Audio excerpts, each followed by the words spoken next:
Wake up, wake up. It is 2 days before Christmas. We're going to cut this one real short because we know you guys got to get out there to shop for Damon and I. The Niners lose again, but this time I actually kind of made me happy. Let's talk about it.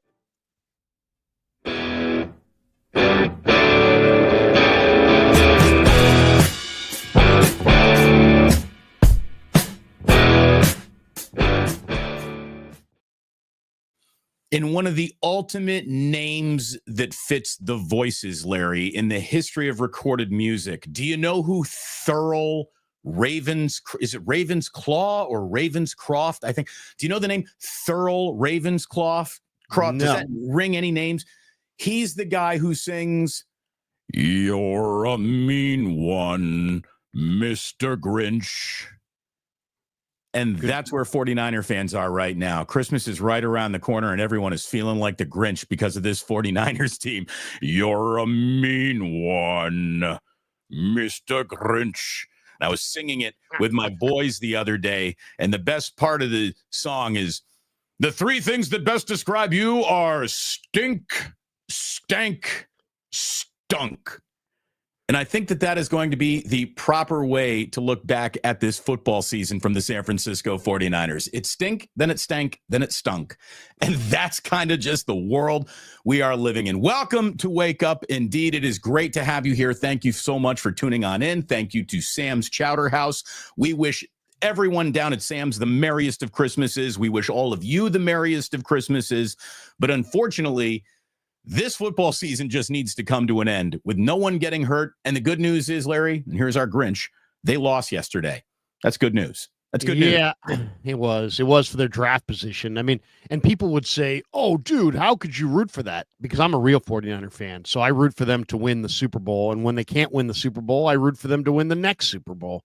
And so they can't win this Super Bowl. I want to see them tank, lose, and get a better draft pick so they can potentially win next year's Super Bowl. I think it shouldn't be all that hard to understand or grasp. I'm not a coach on the team. I'm not a player on the team. I understand why they don't want to tank. I understand why they're going to keep going hard, but that's not in my interest as a fan. In my interest as a fan, I want to see them lose. I rooted for them to win enough this year, and they didn't. Well, so the truth now is, time to lose. Now it's time. Right now, by losing yesterday, the 49ers moved from 15 in the first round because they were behind all these other teams. Now at 6-9, Miami is now past them. So's Indy, so's Cincy, so's Dallas with their win last night. So is Arizona. So the 49ers right now, Damon, pick 11th. And if New Orleans happens to win tonight, they won't. But if they did beat Green Bay, the Niners would move to 10th, and there's a shot if they lose the last couple games, they could move into the top 10. And to me, at this point, not that I want a top 10 player, though I wouldn't mind one, but I would like them to have the 86 draft where they get a top 10 pick, trade from 10 to 12, 12 to 15, 15 to 19, 19 to 22, 22 to 24, and then pick somebody in the mid-20s with a whole army full of extra picks. And that would be the plan as I see it. If you're going to be doing business with Brock on the top shelf pricing of liquor, you have to do that. You're going to have value filling out the back end of your roster. And also, this team absolutely needs an infusion of the next generation of future Niners. They need them now. They are getting old in front of our eyes, right? They really are. But just, real quick, stank equals tank. Very good, 49er Red Zone. Well done. Well done.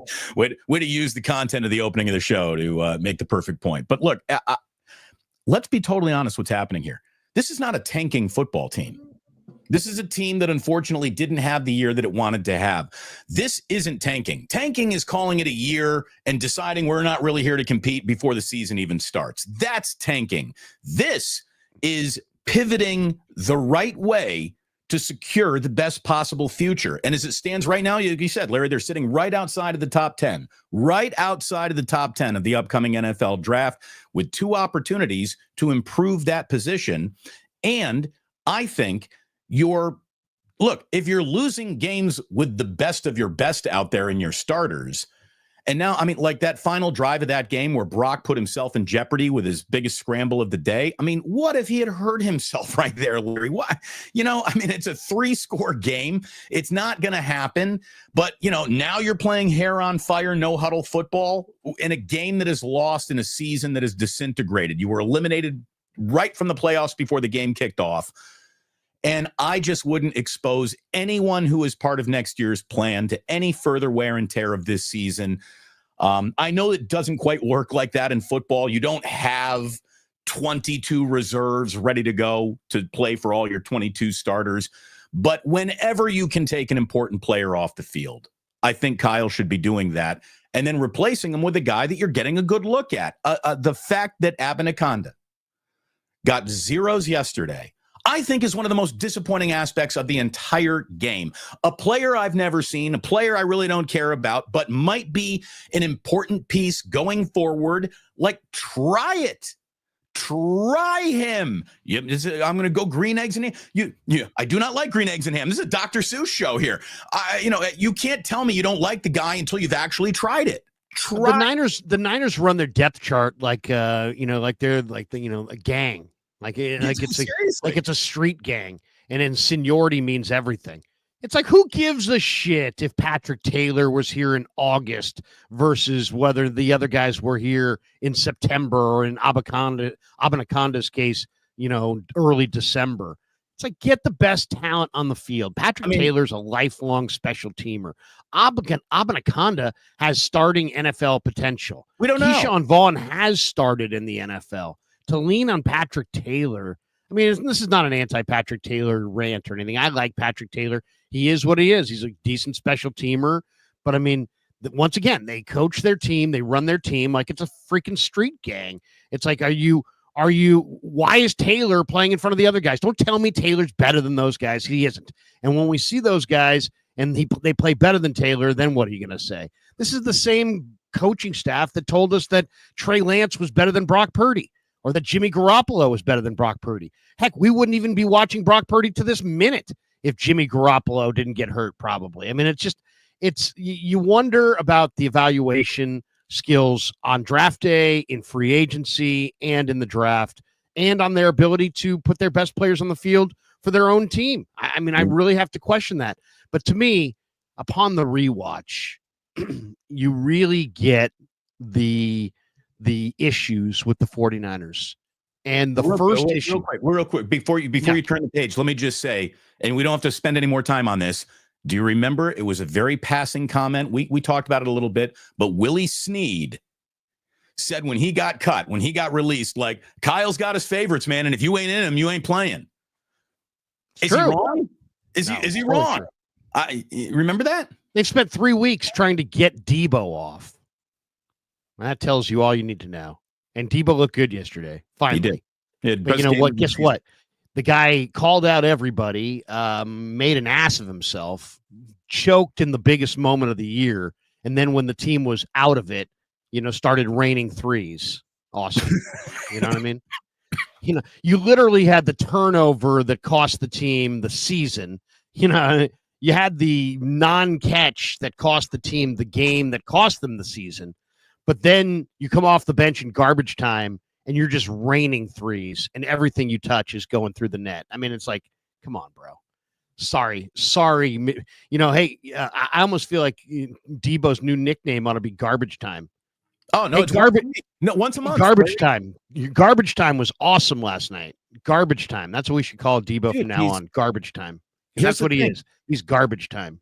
He's once a month, man. He'll have a good game once every 4 weeks, and it's like the vicious cycle of, hey, we're really good. Oh no, we suck again. Hey, we're really good. Oh no, we suck again. It's like the constant cycle that brings you back to believing just enough to then be disappointed, and then he does something, and you're like, maybe I can keep believing. And he's coming back, by the way. All these people are like, oh well, Deebo won't be here. No, Deebo's going to be here.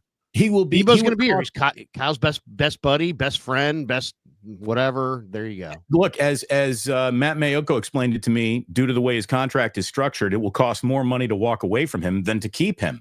And he's not a useless player, but he is a little bit more of a gadget guy, and he is not the caliber or ilk of a starting wide receiver in this league. He cannot be, your X or your Y. He really can. He's not a starting caliber wide receiver. He's a complementary player. When in the right situation, he can present himself as, quite a weapon. But to ask he was good yesterday. Yeah. That's all we can really say. He was good yesterday. He was horrible the week before when he dropped everything coming his way, when he insisted to the world that he wasn't struggling. He just wasn't seeing the ball. Then the ball came his way, and he showed us that he was struggling. In this last game, he showed us that he wasn't dead. And now Shanahan will almost assuredly bring him back. But to me, the first issue with the 49ers, and it's a glaring one, and it came up in this game. And it's like if you watch the 49ers every week, you start to become blind to the trends because you're seeing the same thing every week. And we're so used to seeing it that it seems normal and it seems okay, and it's neither. Issue number one is that the 49ers cannot run effectively in short yardage or on the goal line in those situations for two reasons. They aren't good, big, and powerful enough in the middle. Jake Brendel is a 32-year-old street free agent who's about 285 pounds. Okay. You got your season out of him. He had a Pro Bowl alternate season like 3 seasons ago, and he's been living off it ever since. And every time we ask about it, it's like, wait, man, this guy was a Pro Bowler. Really? Now, what year was that? It wasn't recent. So 32 years of age, 285-pound center, Jake Brendel just gets absolutely worked. So they need to get way better at center. Then they don't have a power back who can punch it in. Everybody else in the NFL, if you watch them, they get inside the 5 and they punch it in. They force it in. They run it in. The 49ers don't try to run it in because they know they can't. Or you're so convinced that they're about to punch it in and slam it up the middle that the entire defense bites on play action, and that's a juicy open toss for any quarterback. You know what I mean? So, yeah, if you don't have the threat of we're going to pound it, the effective play action that, this team used to live off of, it doesn't even work anymore. I would like to know. Well, finish your point, and then I'm just going to say, you've got one big-bodied back in J.P. Mason, but he's got small man skills. He likes to dance. He likes to, as far as at the line of scrimmage, he likes to, he's not a power back. He's a big power body, but he's kind of a small man's game. Garendo, the same thing. He's 220 pounds, but he's truly a sprinter. He's a high school wide receiver converted. He's a sprinter. He's got great speed. They don't have a Najee Harris. They don't have a big power back. First series, Patrick Taylor completely stuffed running right on 3rd and 1, and they punt. Right there. Beginning of the game, you get to 3rd and short, and you can't get a yard, and now it's time to punt. That is the 49ers' first problem. The first problem they have is that their line in the interior is not stout enough. They don't keep bodies off of Brock in the middle. They don't keep pressure out of his face. They don't run the ball effectively at the point of attack in short yardage or goal line. And they gave up a shit ton of pressures. This 49er offensive line gave up 3 sacks, 6 hits on the quarterback. Taylor only averaged 3 yards per carry. And as I said, he couldn't run it worth a damn on short yardage or on the goal line. The 49ers offensive line is bad, and it needs to be redone. And no quote from Chris Forster. Chris, I love you, but you can only cover your guys so much. The film is out there. You cannot run. You cannot pass block. You're not moving anybody in the run game. It's gotten to a point that the 49ers have quit. And when I say, what do you quit? Oh, my God, that's a serious accusation, Larry. They've quit. They have quit. They've absolutely quit on trying to run the ball on the goal line. They ran the ball right there on the first series and got stuffed. And then later on the goal line, let's go down to 1st and goal, not in the first quarter. on the one where they settled for the Jake Moody 21-yard field goal at the end of the second quarter when they were down 13-7 and they should have gone up 14-13 at half. They get to 1st and goal from the 7. They do a Deebo run misdirection on 1st and goal. He gets 3 yards. Now it's 2nd and goal from the 4. Every team in pro football would run the ball 3 times on 2nd and goal from the 4 and punch it fucking in. What do the Niners do on 2nd and goal? They drop Purdy back. He has nobody available. He runs around and throws it away. They get the 3rd down. They drop Purdy back to pass again. Brendel gets absolutely pushed into the lap of the fucking quarterback, and Purdy gets a ball tipped. So now it's 4th and goal, and they trot on Jake Moody for your loser 21-yard field goal. You're a fucking loser for kicking a field goal on 4th and 6 when you've been eliminated from the playoffs in the second quarter. You should have gone up 14-13 and said you're 13-10. That kind of fucking loser football is why they suck. Right there. I mean, they cannot run. They don't have a back. They don't have a line. They don't have a coach that has any guts. Fucking goodbye. The whole thing. Let's just phone it in the rest of the year. That's how fucking shitty this football team is. So, I mean, here's the thing. If you want to go full flush, the whole thing, goodbye Shanahan, goodbye Brock. No, I'm not saying fire everybody. I'm just saying This season is done.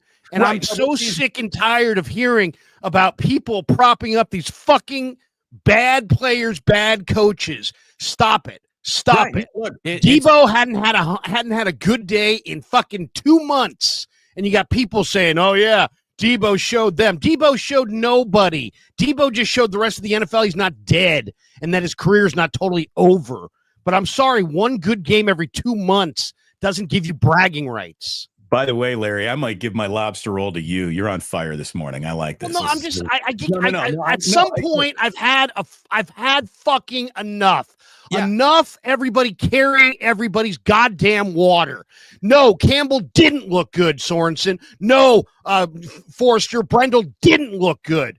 If you guys say it again, it's like it's borderline malpractice. Yeah, to just keep saying everybody who's fucking failing every single week is looking good. This team lacks fire. They lack focus. They lack discipline.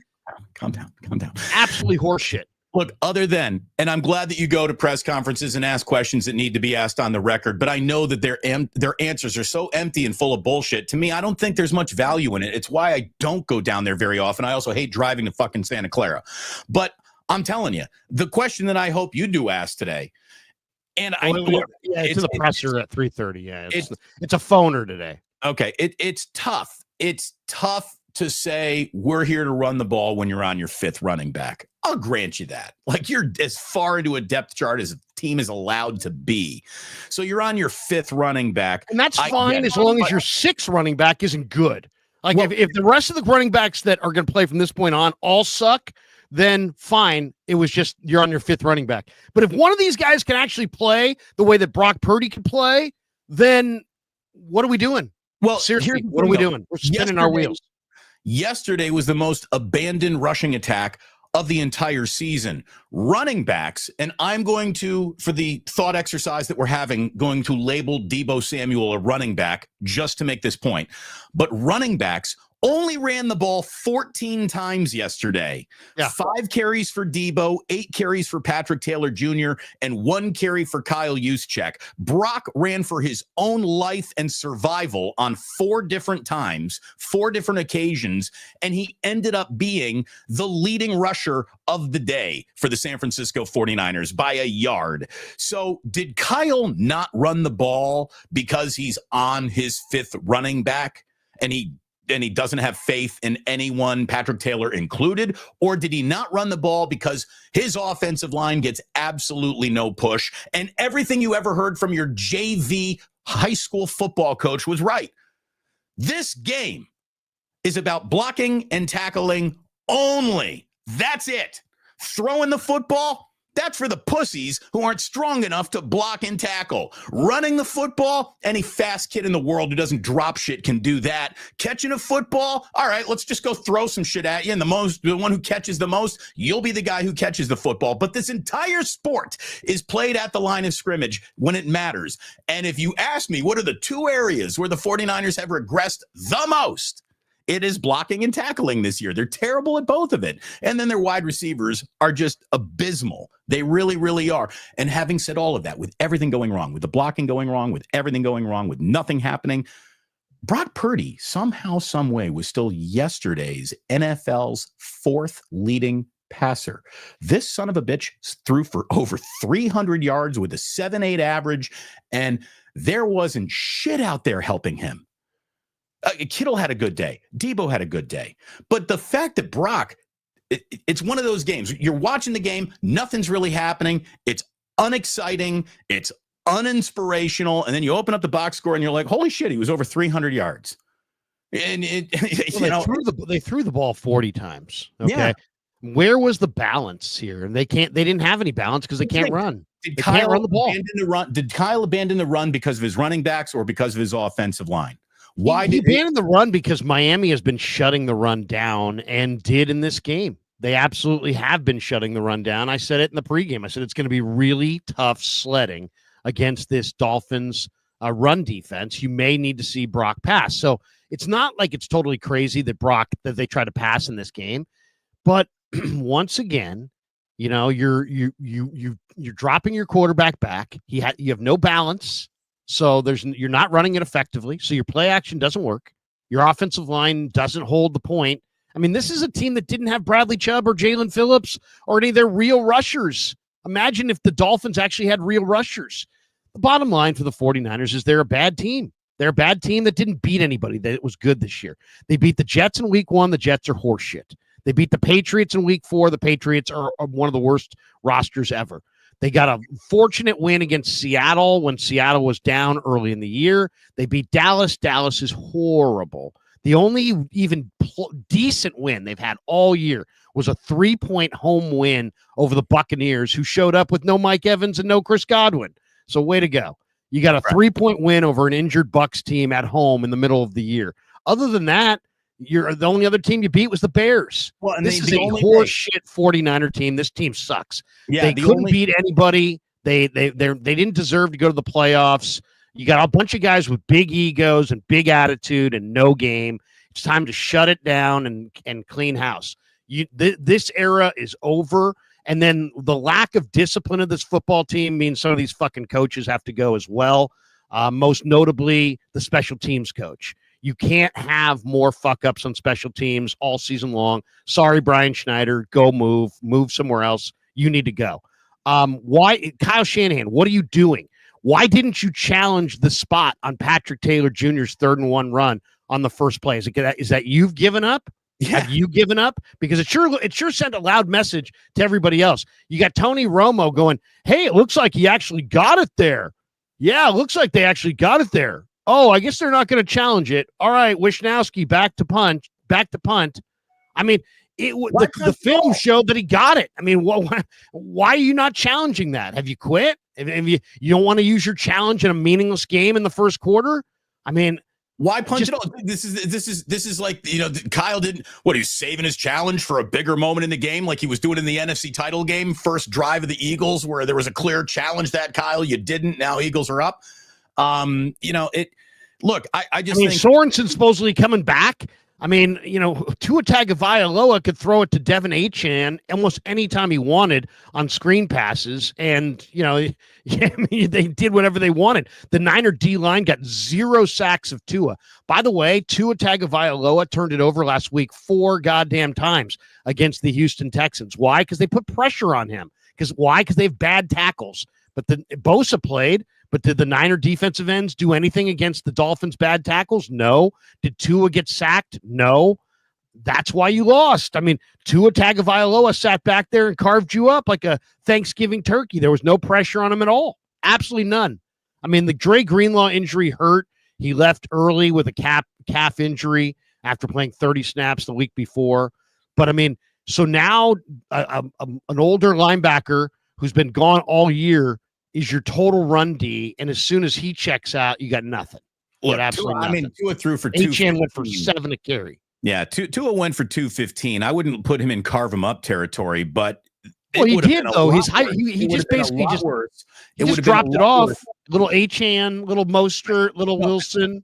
It would have been a lot worse had Tyreek Hill not had a case of the dropsies yesterday. I mean, Tyreek Hill let like 3 balls go by him that he catches at least 2 of those more often than not. So it could have actually been a lot worse than 29-17, excuse me. The Dolphins with a better day of Tyreek Hill, are deep into the 30s. So it was just. Well, I mean, 11 penalties. Once again, the team is totally undisciplined. 11 penalties. Rickey Pearsall doesn't know the goddamn rules to the game.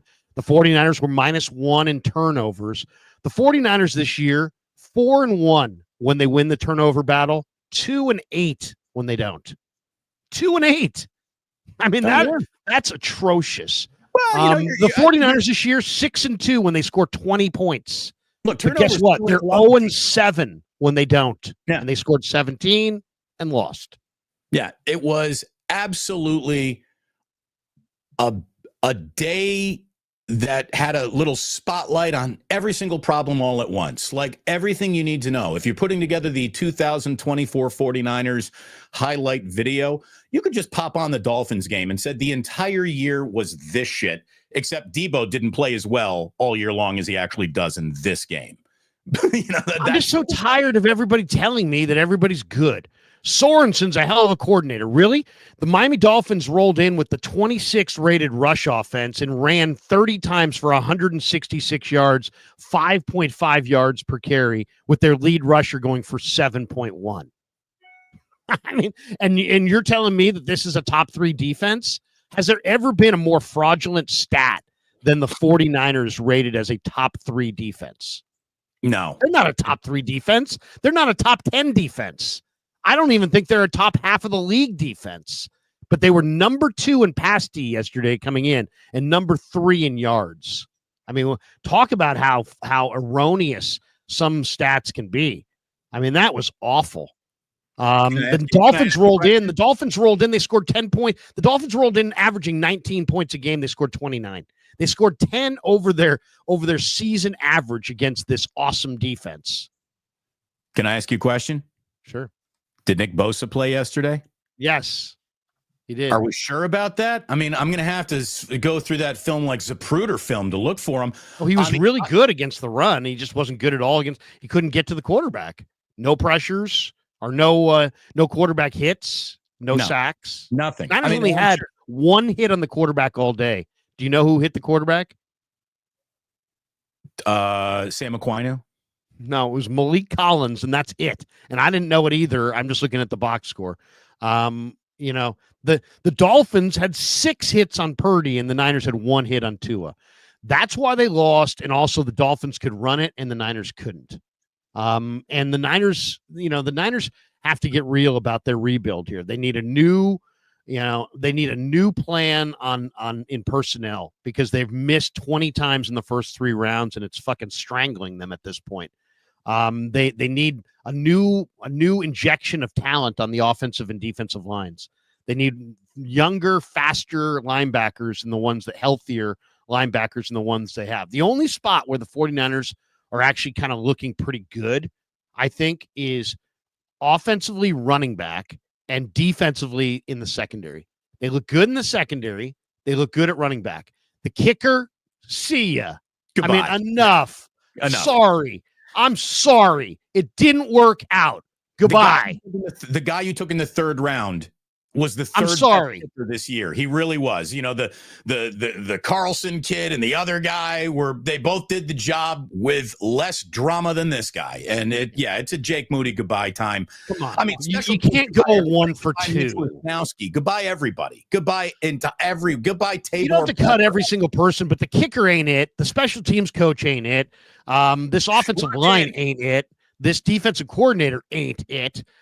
This defensive line ain't it. I mean, they really need to upgrade. Now, there's reasons for this year, and, the whole thing caught up to them.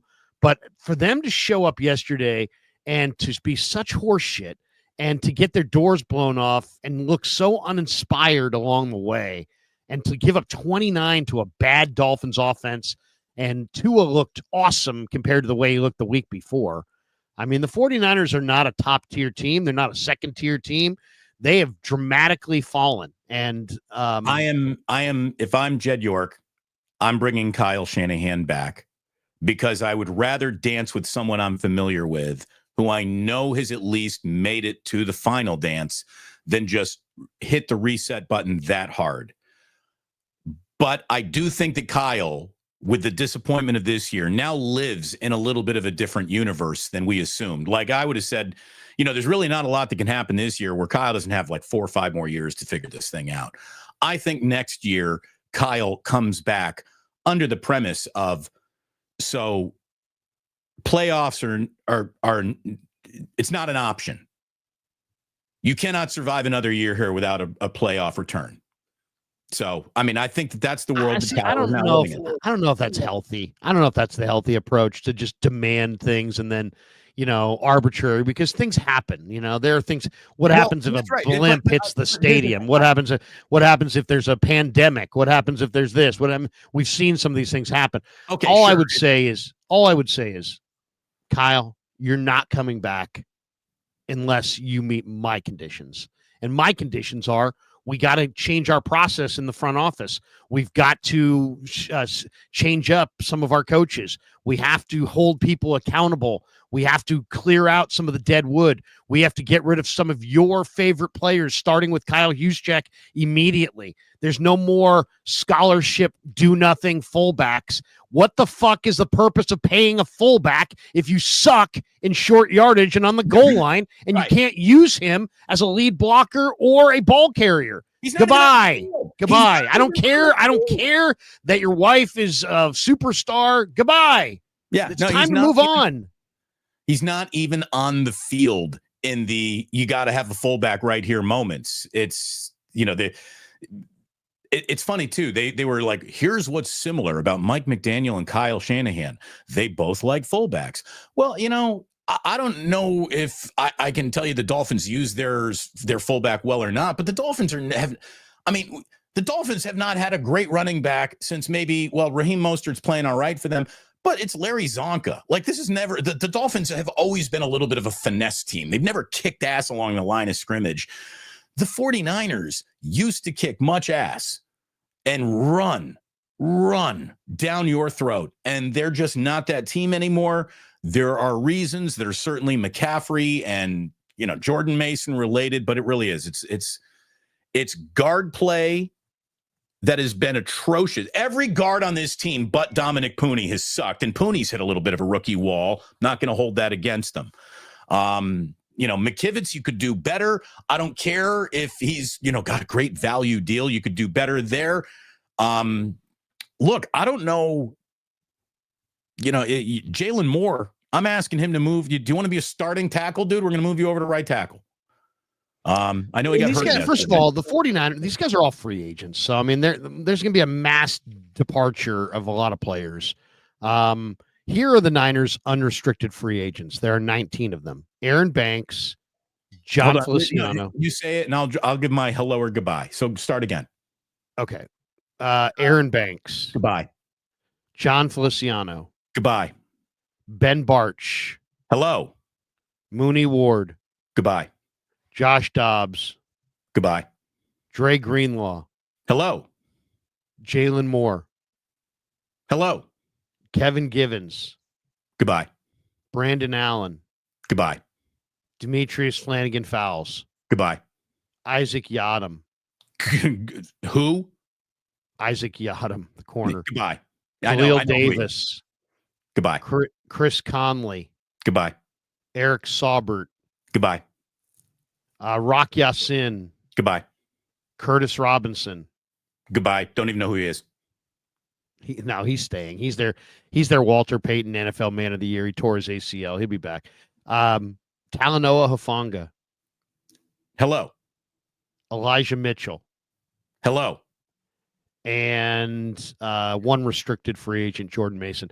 I pretty much agree with every single one of your assessments. Only one I would have, I had the guys coming back as You had Flanagan Barch. Fowles coming back. You like No, Flanagan Fowles? No, no, okay. I don't. No, I mean, it's not I I thought dislike that was him, the but I'm one not guy a you're going to Flanagan disagree fan. with me with. Okay. No. I like Ben Barch. He's coming back. Jalen Moore. He's coming back. Dre Greenlaw. He's coming back. I might consider bringing back Brandon Allen as a backup. And Curtis Robinson, I would definitely bring back just because he is a great guy. You're not getting anything for him. He doesn't cost anything. And then Talanoa Hufanga. The only one that you had coming back that I wouldn't would be Elijah Mitchell. I just think it's time for him to move on. They got other backs. So I have everybody moving on except for Hufanga, Curtis Robinson, Brandon Allen, Dre Greenlaw, Jalen Moore, Ben Barch. The rest of so that's what 1, 2, 3, 4, 5, 6. I have 6 guys coming back and 13 free agents departing. And that sounds about right. I would say, I don't know if those exactly guessed right, but those are probably the numbers. Well, and roughly, look, they need roughly that many come back. Like you opened the show saying, Larry, you want them having a top 10 pick and then move back and pick up further round picks. They are going to need a 12 to 15 man draft class. No question. They need their 86 draft. I mean, where do the Niners need help?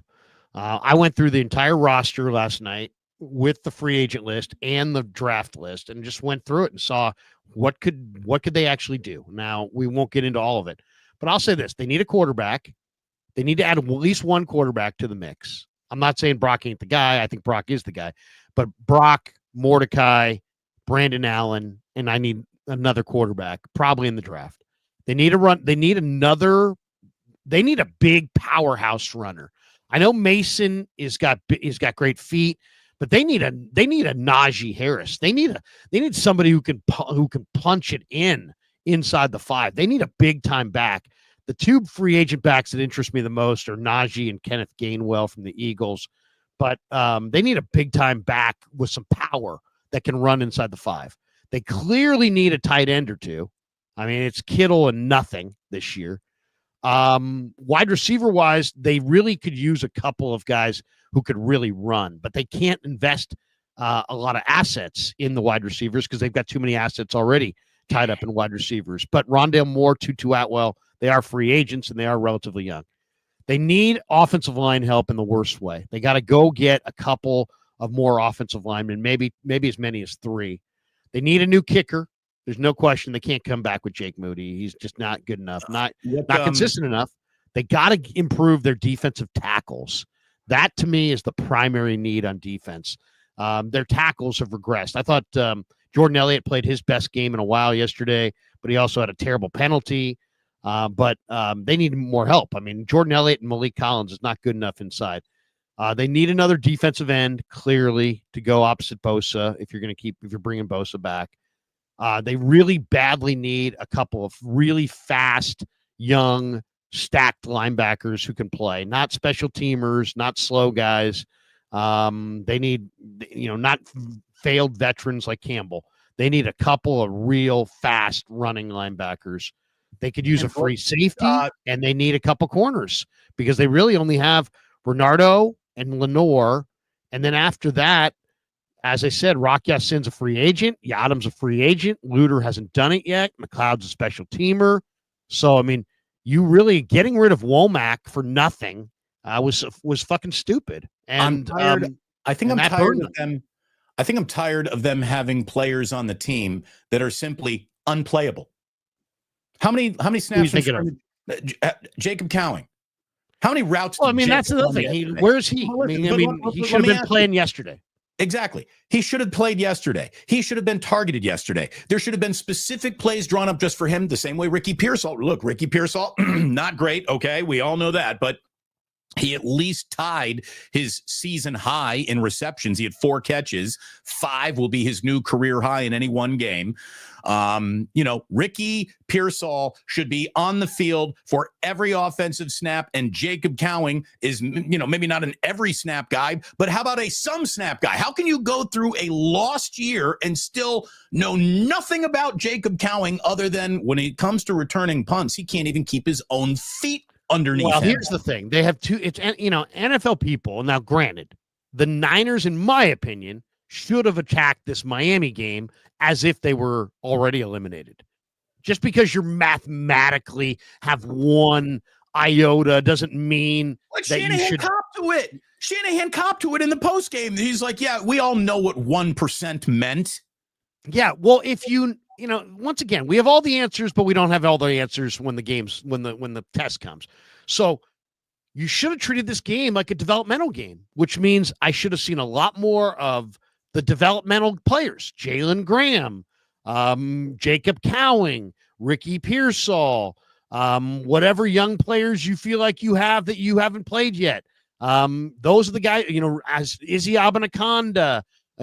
Get your younger players on the field. They should have played them this week as if they were already eliminated. But this whole we're not eliminated. There's no way that anybody who's a star, Brock, Bosa, I guess Deebo, anybody who has got star status cannot play anymore this year. They cannot play against Detroit. They cannot play against Arizona. The only thing that would make this fucking tire fire of a goddamn season any worse is if they lost Brock Purdy in week 17 for half of next year. That happened to the Warriors in the finals with Klay Thompson. It can happen. It's already happened to the 49ers. They lost Ayuk. They're not going to have Ayuk till halfway through next season.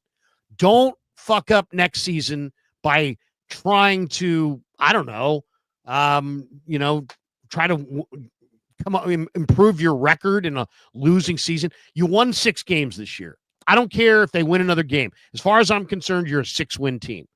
You're a 6-win team. I don't care if you win the next 2 games or not. You're a 6-win football team.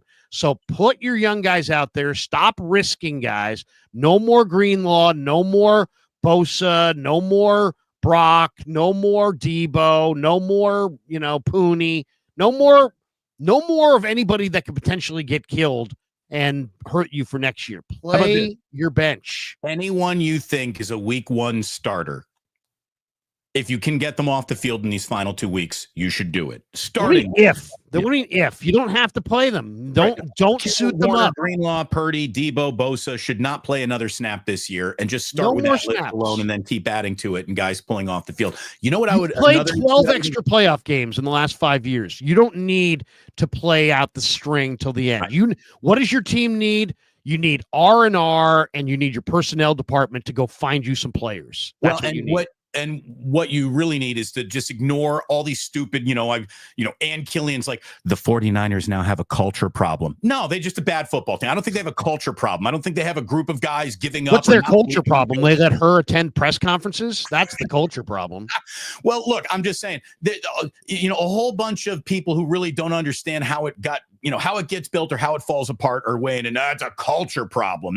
Shanahan's lost the locker room. No. She hasn't even been in the locker room. She's been in the locker room 3 times since July. And I can tell you right now, she's fucking crazy. That's a great locker room. I've been in many, many NFL locker rooms. I've seen winning locker rooms and losing locker rooms. I've seen toxic locker rooms and locker rooms where it was fucking kumbaya. The notion that Shanahan has lost the locker room or that it's a bad room is so reckless, wrong, irresponsible. It's the kind of dog shit journalism that horrendous journalists do when they don't know shit about the sport that they're covering. Period. So if you'd like to give Larry and I a Christmas present, you can do so right now by hitting like and subscribe. Thank you very much for watching. We're brought to you by Sam's Chowder House. It's great to have you here. What I would also like to see done here, Larry, is when we've talked about it, some would even say too much, Warren Sharp's rest issue and all. By the way, all these NFL teams who are being asked to play on Christmas Day, 4 days after they play this, I mean, it's the equivalent of sports manslaughter, asking these guys. to play. Not this isn't even Niner. This is sorry, I went on a tangent here, but asking NFL teams to play on Christmas Day 4 days after they just played their last game is just 3 days after they played their last game is absurd. It's absurd. Like the Kansas two different issues. I mean, you're bringing up two different issues. One is the playing on Christmas. The other is the rest or lack thereof. The rest and lack thereof, but asking anyone to turn around and play in 4 days. The 49ers have gotten totally screwed in the rest category this year. And what I would like to see them do is give the NFL the middle finger and turn a marquee game like Monday Night Football against the Detroit Lions into Tanner Mordecai. Fuck you. We're starting Tanner Mordecai. Well, first of all, why shouldn't they? I mean, why wouldn't they? I mean, first of all, why wouldn't they? Josh Dobbs is a free agent. Brandon Allen's a free agent. Brock Purdy has played enough. We know what Brock Purdy is. He's played enough. He doesn't need to play anymore this year. And your line's bad, and the thing's breaking down around him. And you don't know what Tanner Mordecai is. So let's find out. I'll say this. I go to every practice. Tanner Mordecai has the best arm strength of any of these quarterbacks that the Niners have on their roster. And he also has the best foot speed of any of these quarterbacks on the roster. I'm not saying he's the best quarterback, but he has the best physical measurables of any of their quarterbacks. And I would like to see him play for a game. Because look at it this way, Damon.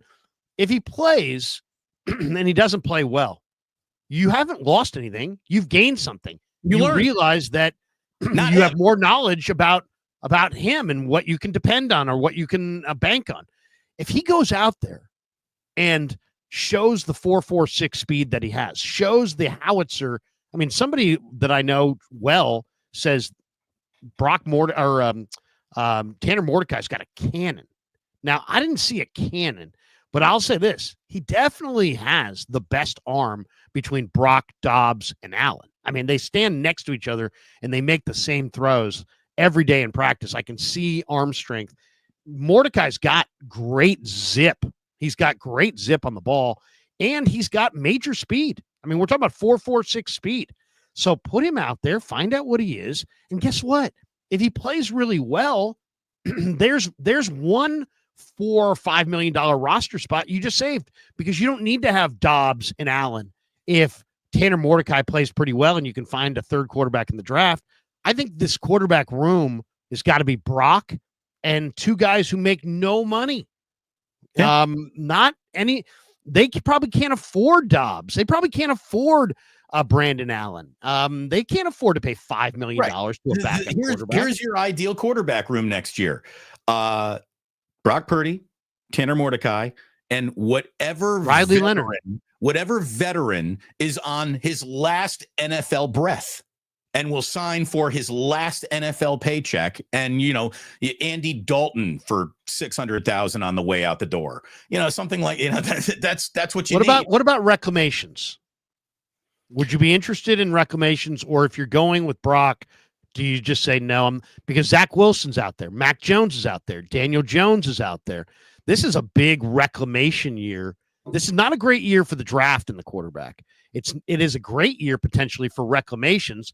And you're on the heels of Baker and Darnold kind of refining themselves, and Geno. What's the price? That's my only question. What's the price? I'm not interested in Zach Wilson until you give me a price point that makes me interested in Zach Wilson, because Zach Wilson, the project, but Zach Wilson, the project for a Groupon? Okay, sure. Yeah, we'll talk. Yeah, we can talk about that. I think it would cause a little bit, like if you had a Mac Jones Daniel Jones might make sense because he's already had a shot and he's kind of more of a backup and he's looking to kind of reclaim his career in a better organization. But Brock plays all the time. He plays every game. So, I mean, it's not like these guys are going to play a lot. I don't think, even though I like Zach Wilson, even though I think Mac Jones could have success in the Niner offense, if it was my quarterback room, I think I'm bringing back Brock, Mordecai, and then there's day three quarterbacks in this draft I like. You saw one of them Friday night, Riley Leonard for Notre Dame. Not a big arm, maybe not even an NFL caliber quarterback. He's that's why he's a day three guy. Yeah. There's also the Wisconsin kid, Tyler Van Dyke. He's got a big arm, but he started at Miami. He doesn't move real well. And now he's at Wisconsin. And then the third guy is Haynes King, who does move exceptionally well. Yeah, he's a big, fast guy. He's 6'4", 6'5", and he's 220 pounds, and he runs in the 4.4s as well. 5-star guy in high school, started at A&M, transferred to G-Tech. He's at A&M, right? Or is he he's at at G-Tech? He's at G-Tech, but he's played well this year at G-Tech, and they beat Georgia. Or do they beat Georgia? Or they run with Georgia. I forget exactly, but they challenged Georgia that day. But Haynes King, those three guys, go for a day 3 rookie, Tanner Mordecai and Brock Purdy. That's my quarterback room next year. It doesn't wow people, sure, but that's what I would go with. And then I'm building up this line, and I'm getting Brock another weapon or two to be dynamic. One of the guys that I really like for the Niners in free agency is Rondale Moore, just because I think that Rondale Moore could be a twofold player for the Niners. He could be a running back out of the backfield that you throw it to, and he could be a receiver that separates down the field and gives you some vertical. So I kind of like the idea of adding a guy like Rondale Moore. I know Shanahan likes Rondale Moore. I've talked to him about Rondale Moore. He says he really liked him in the draft. He had an injury this year. He got moved from Arizona to Atlanta in the Desmond Ridder deal, and then he got hurt. But he's not old. He's like 24, 25, 26, somewhere in that range.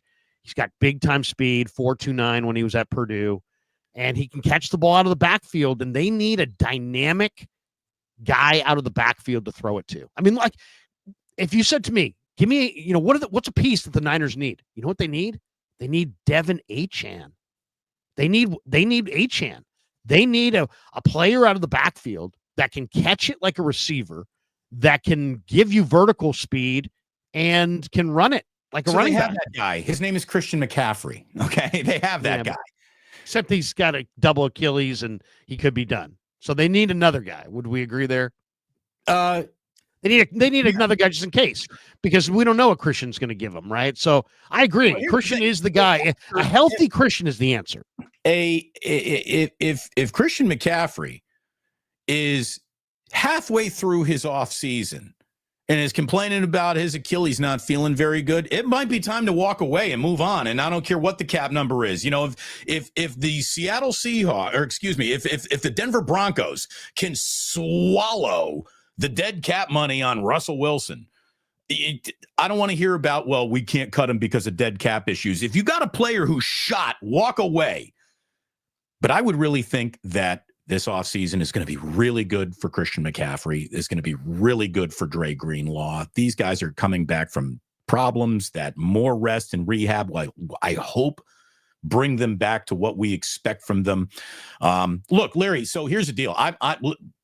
Jillian and I are going to the Warriors-Pacers game tonight. We got really nice seats. And then after that, and then look, man, I'm on Christmas vacation. I don't think I'm doing another show until Friday when we do Wake Up again. We're going to spend some time with the kids. My mom's in town. I'm doing the same, man. I'm good for you, good for me. I mean, hey, we've both been, chasing our tail all year, working like dogs, building our channels, and people can say, "Oh man, this YouTube thing." And I've all kinds of radio people, TV people, newspaper people losing their jobs or on the verge of losing their jobs, feeling like their job's going to be taken from them in 2025. And they've contacted me over and over and over again. Krug, what do I do? What do I do? And I would say, hey, I'll give you the same advice that Al Madrigal gave to me. Don't sit around perfecting the how I got laid off story. Don't sit around perfecting the how I got knocked down story. Just get back up and keep rolling. Yeah. And I would say that to every single one of you. But let me also throw this in, and Damon knows this better than anybody. These YouTube channels it's not like you walk in one day and all of a sudden somebody hands you a big fat check. You're working your ass off, and you have to really enjoy the grind. So embrace the grind. If you're coming to YouTube, welcome aboard. Glad that you're here. Embrace the grind, because it is a grind, and truly love your process and have people on your channel that you love talking to, because you're going to talk to them a lot, right? And you're going to have them on a lot, and you're going to build each other up by going on each other's channels. So all these, a lot of smaller content creators contact me about coming on their shows. Keep contacting me. I'll gladly go on all of your shows. I appreciate all of you. I understand how hard this is. I'm here for you to help you build up your channels because it's a Niner community and we're all in this together. Damon's had incredible growth this year and last. Damon, where are you at as far as numbers? So you're climbing the charts here. I don't know exactly where you're at in the moment, but I know you got a bunch. Larry, we are 126 subscribers short of 27,000. Hey, but awesome. How about this? Here, can I get a present from the Krug Show, from the great Krug Show audience? For those of you who are not could 100 of you hit that subscribe button right now? I would love to get to 27,000 subscribers before Christmas. And guys, let's give Damon a Christmas present. And we've got, right now there's almost 2,000 people hanging out watching this thing on all the different platforms. If you've yet to subscribe over there at the at Damon Bruce Plus, go do it. Give him a subscribe, give him a like, give the show a like, give both of us a sub, and we really do appreciate every single one of you guys. It's been an awesome thing. It's been an awesome thing. I love YouTube. I love doing both. It's amazing now doing both. Larry, thanks to Kev. Let me thank my son here because he's done an amazing job, and he's got an extra special Christmas present coming. I'm not telling any of you guys what it is yet, but it's a lobster roll, Kev. That's it. It's just getting a lobster roll. Let's just say this. Santa dropped an extra something off the sleigh for Kev this year. But we're at 53. We just eclipsed last night 53,000 subs. We're at 53,026 as we sit here this morning. And I just want to thank every single one of you guys because I enjoy it. I love it. I'm loving the channel. I'm loving the opportunity to work with my oldest son. I love the creativity and the competitiveness of trying to grow a brand new YouTube channel, trying to adapt an old radio guy to a YouTube audience that is included. It has a lot of younger people in the audience, and trying to relate to them and provide content that they find entertaining and informative and useful is a challenge that we're up to every day. You guys know me. I grind, man. I get up, I work hard. I go to, I do everything I possibly can for this channel. And then I get up again and do it the next day. So, how about this one? Larry Purdy, your son sucks. Thank you, young Lee. I appreciate that positive interaction. Merry Christmas to you. No, but I just wanted to say, these are hard things. I admire anybody who embraces the grind. And it's an awesome medium.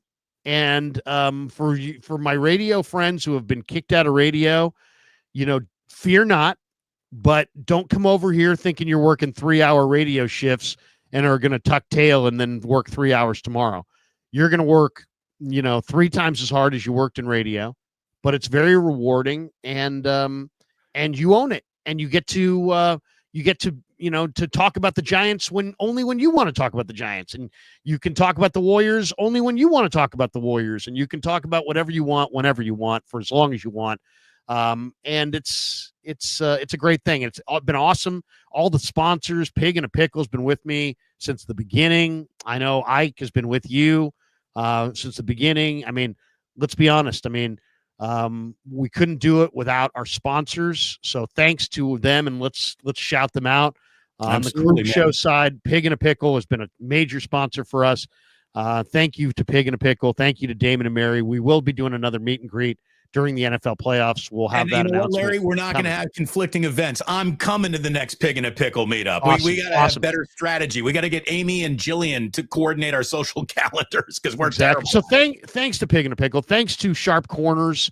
My good friend Anthony Catania is a great Niner fan, and he's got a sports cards and collectibles store in Pacific Grove, and I thank him for sponsoring my channel. Mancini's, my good friends at Mancini's, Brett Schneider and Mike Lavelle and all the great people at Mancini's. Thank you very much for, seeing that the Krug Show is a spot for Mancini's.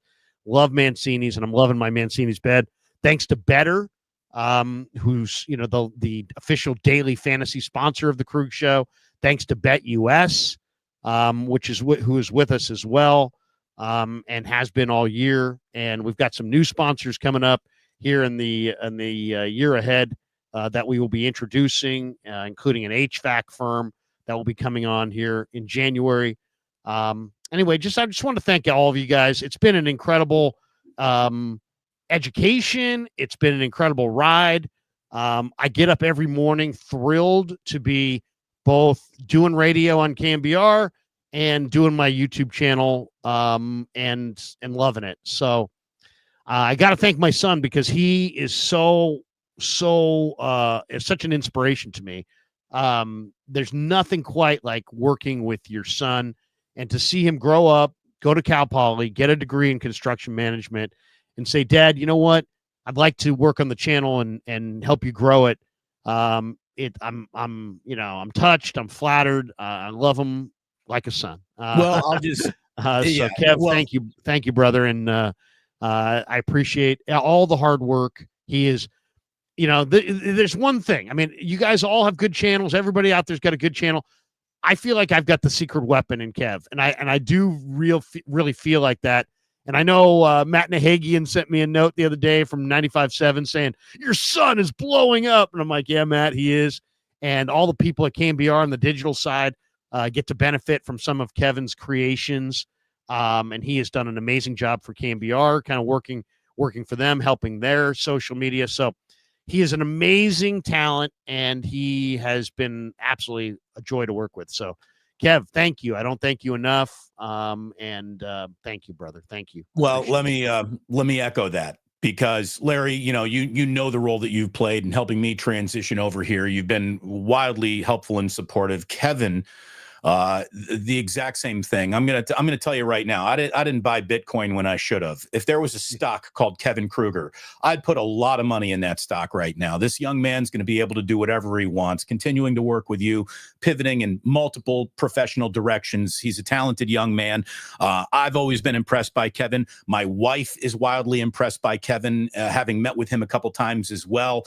I really feel like I got to know Kevin when we all went out to Vegas together last year for the Super Bowl. Yeah. I helped Kevin get good at identifying who the hooker is in the bar. So Kevin and I bonded over that moment. We had a lot of fun together, and he's a great guy, and you and he have been wildly helpful and supportive. And I am under no illusion that I'm at 26,000 plus subscribers without the huge leg up and boost that you have given me. I mean, I'd like to think that I had a little bit of a reputation for all the years I spent on the radio, but when you come to a new place, I had no YouTube reputation at all. So you helped me, and I'm deeply, deeply thankful for all of that. You gave your list of sponsors too. I'm going to tell you right now, I don't know if Jillian and I still got the house without the help that Ike has provided. It helps us pay the mortgage. It absolutely does. And Ike has been a tremendous sponsor and an incredible supporter of what we're doing. Guys over at the Dubliner and West Portal have just been awesome to me. And you and Kevin brought me to BetUS as well. That's how I met Borna, and how he came on as a sponsor here, and that has really helped bridge the gap in what was a more than our family's income got more than cut in half when I got laid off. And that is a scary thing to be happening in a city as expensive as San Francisco, with the price of everything going through the roof at all times. But we've been able to grind and survive. And I thank the sponsors, and I thank the audience, and I thank the subscribers, and I thank our partnership. And I certainly thank, for the sake of this show, hold on, can you take that down real quick, Larry? Take that down. Yeah. Take that down real quick. There we go. I want to thank Sam Chowderhouse for sponsoring this show. When we reached out to Paul Shankman and his wife, Julie, who are both tremendous 49er fans, they remembered the post-game shows we used to do at KNBR. And oddly enough, Lee Hammer was walking around Sam's Chowder House the one day that Larry and I went on down to talk to Paul. And it was funny. It was full circle. I mean, Lee's no idiot. He knew what we were doing, I think. And the fact that Paul realized that we are a right bet for him when he doesn't need to do an awful lot of advertising. It means an awful lot. He's supporting what we are local businesses. And when local businesses start supporting each other, this is how communities get built. And this is how success is shared. And we're deeply, deeply thankful to Paul and Julie Shankman for sponsoring Wake Up 3 days a week. We are taking Wednesday off, but we will be back on Friday here on Wake Up. Chaldea. Absolutely, Dan. Larry, in keeping with the small handful of traditions we have on the show, every Monday Wake Up does come with a Who Earned Your Lobster Roll Yesterday. I think it's pretty obvious. We're giving George Kittle yet another lobster roll after yesterday's performance. And if you don't mind me saying, there's not a lot of compliments coming out of yesterday's game, but let's just quickly talk about the day Kittle had. It's his 20th career game with over 100 or more receiving yards. That makes him one of 4 tight ends in NFL history to do that in his first 8 seasons. 8 catches, 106 yards. He now has 7,241 receiving yards in his career. He moves past Rob Gronkowski for the second most yards by a tight end in their first 8 seasons in NFL history. Kelsey's in front of him by about 6,000 yards. Kittle is just a few yards short of 1,000. He's earned enough, to me, house credit where if, he says, look, I want to get 1,000 yards. I hope Shanahan throws him the ball early and often enough to get him off the field by the end of the first quarter. Say, congratulations, you got your 1,000 yards. We don't need to see anything else from you. You got your Zenny money. Just be happy, George. We're not playing you anymore. But he's at least earned the right, I think, to go for that 1,000 yards. He's like 40 yards short of the 1,000 yards or whatever it is. So hopefully he can get that. But George Kittle gets my lobster roll in a year of down seasons for everyone. George has been spectacular. Who's getting your lobster roll, Larry? I'm giving it to Deebo, man. I'm giving it to Deebo. You know what? The bottom line is he talked a big game, and then he laid a fat egg. And the Niners got eliminated, and he got embarrassed, and he got raked, absolutely raked over the coals by everybody, locally, nationally. And, it's like, what are you going to do? What are you going to do, man? You called out other people, then they called you out, and then you didn't answer that call. And now the 49ers were out. And he was in a professional crisis when he hit the field yesterday in Miami. And I don't know that any of us really realized it, but I'm sure he did. And you know what? Fight or flight. And the guy showed me he wants to fight. He took hits. He did it as a runner. They threw him 9 balls. He caught 7. He got in the end zone with an amazing second and third effort. He ran hard. He ran physical. He averaged over 5 yards a carry. It was his most efficient day of the year running the ball. As far as I'm concerned, Deebo went from get him the hell out of here to, you know what? I'd be interested in if he wants to come back, especially since you don't have Ayuk next year. So, frustrating guy to watch the last month. I didn't like the fact that he called out Moody. I didn't like the fact that he put his hands on Pepper. I didn't like the fact that he said he couldn't own the fact that he was obviously struggling and had to deny that. But you know what? Man, he answered yesterday and he fired.